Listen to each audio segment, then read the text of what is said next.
Good morning, gardeners. So I wanted to share something. Hopefully this will help people. I realized this morning that I have been harvesting my parsley incorrectly. I have 4 parsley plants. I love parsley in my smoothies, especially with pineapple. And so I try to grow a lot of it, but I've been doing it wrong, and so my plants really haven't been thriving or growing as big as they could. So here I have a parsley plant and a cilantro plant. So these two are harvested differently.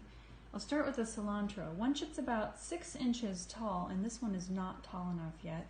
But what you do is you take just the top part of each stem.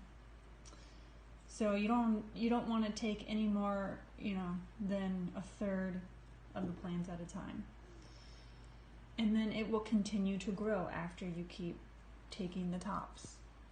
And that's what I was doing to my parsley, but that is not the correct way to do the parsley.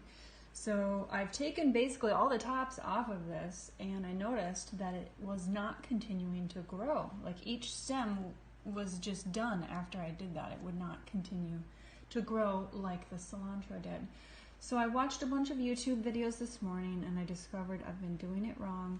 What you're supposed to do on the parsley is take the entire stem. So right at the bottom, you cut off the most mature ones usually from the outside, because the new growth happens from the middle of the plant.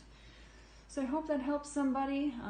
I heard that the parsley plants are very hardy, so hopefully if I start harvesting this correctly and just taking the most mature ones from the bottom, then this plant will start to get a lot bigger, because it seems like all my parsley have been not as tall and robust as I figure they should be.